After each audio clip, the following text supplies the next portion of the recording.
Bonsoir, nous voulons vous montrer avec cette petite vidéo le type de matériel que nous employons durant nos soirées.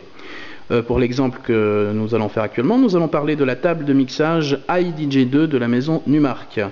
Nous l'utilisons avec son road case prévu à cet effet justement pour les transports, entièrement fait en aluminium, extrêmement pratique pour une protection optimale.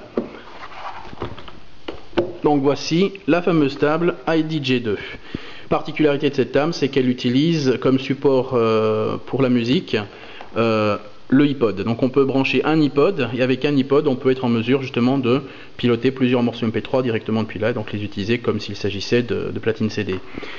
Nous avons un tiroir rétractible ici qui nous permet d'accéder à un clavier. Très pratique quand on a une grande librairie de titres sur l'iPod pour faire de la recherche indexée. Voilà. Donc ça c'est la composante de base de l'environnement avec le road case et sa table de mixage. On peut voir que la table de mixage est composée de la façon suivante: deux decks avec donc un système de pad pour faire du scratch ou faire de la recherche, le système de queuing avec pause, play, un système de pitch pour être en mesure d'augmenter ou de réduire la vitesse du morceau que l'on aura sélectionné. On peut donc charger depuis un iPod 2 MP3 sur chacun des decks. Donc ici nous avons les pistes justement pour monter et réduire le volume. Un système de contrôle pour le BPM, un crossfader pour faire donc justement du passage entre les deux morceaux. Sur la face avant également, donc possibilité d'entrer un micro avec un système de gain, le ton.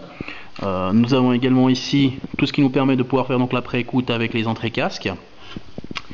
Donc très complète. Nous avons ici des boutons de fonction qui nous permettent d'activer le scratch au niveau des MP3. Donc on peut faire du scratch avec un morceau se trouvant sur le iPod. Possibilité de créer des boucles également, donc pour faire des séquences bouclées. Nous avons ici également une fonction d'équalisation aigu médium basse à disposition avec un réglage indépendant pour chacune des pistes au niveau du volume. Un système de master et ici donc le moyen de pouvoir contrôler le volume. Voilà, ceci étant la partie avant de la table de mixage. Maintenant allons voir l'arrière de la table. Donc nous avons également de la connectique à disposition à l'arrière. Tout d'abord un système de double XLR en sortie. On peut également utiliser du Cinch stéréo, également avec une sortie master. Et on ne le voit peut-être pas très bien, on a une petite sortie ici S-Vidéo. L'avantage de cette sortie vidéo, c'est que quand nous avons un iPod branché sur le deck, on a la possibilité de pouvoir choisir un mode pour lire le contenu des vidéos présentes sur le iPod. Donc si par exemple nous disposons de podcasts ou de fichiers vidéo, des vidéoclips, on peut directement faire en sorte qu'elles soient visibles et donc si on a un projecteur ou un beamer, directement pouvoir les afficher via la table. On a également ici une autre paire de sorties cinch, enfin deux fois le cinch pour chacun des canaux. Exemple, si on veut connecter dessus une double platine CD ou deux platines vinyle.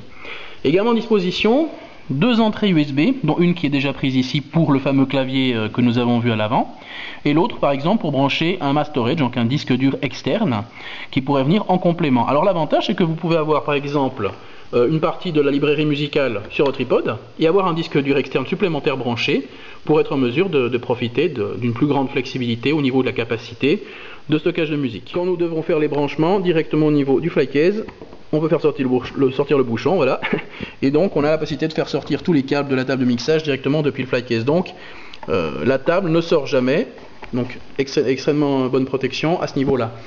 Nous allons donc voir un petit peu au niveau de ce fameux écran de contrôle ce qui se passe. Donc je mets ici le courant pour la table de mixage. Et nous allons pouvoir faire un petit essai. Donc nous avons un bouton d'interruption sur le côté.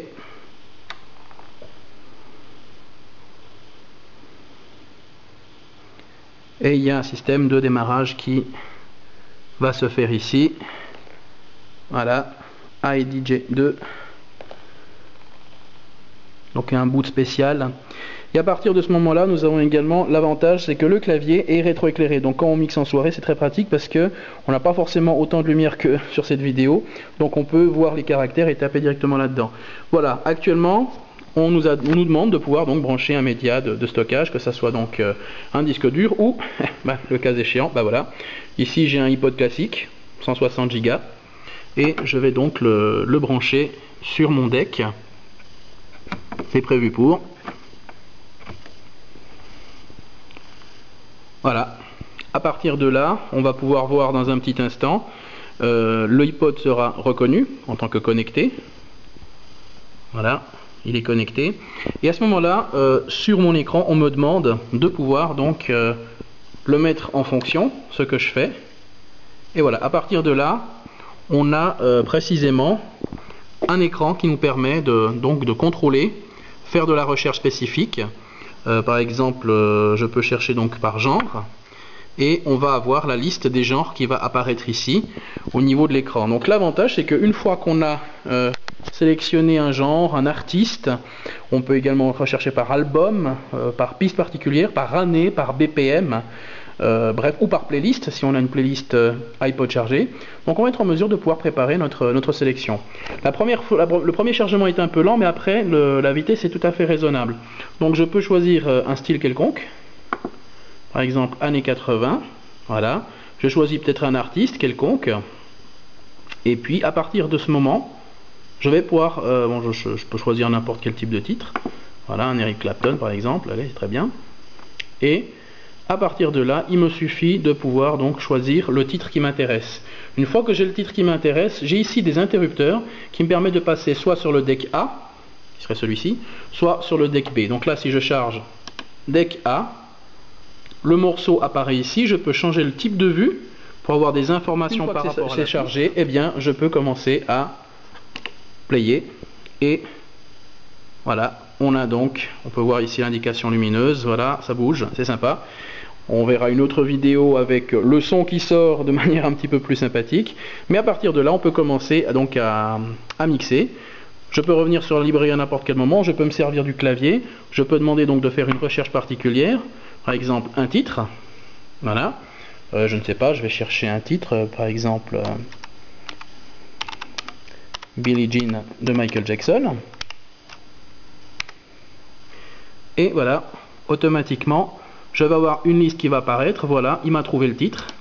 C'est ce titre-là, hop, il me le charge dans le deck, vous allez voir, c'est très rapide, voilà, c'est bon, c'est prêt. Et je peux commencer donc à mixer les deux morceaux. Dans la vidéo suivante, nous allons pouvoir voir quel est le résultat que ça donne quand on commence à utiliser les fonctions avancées de la table iDJ2.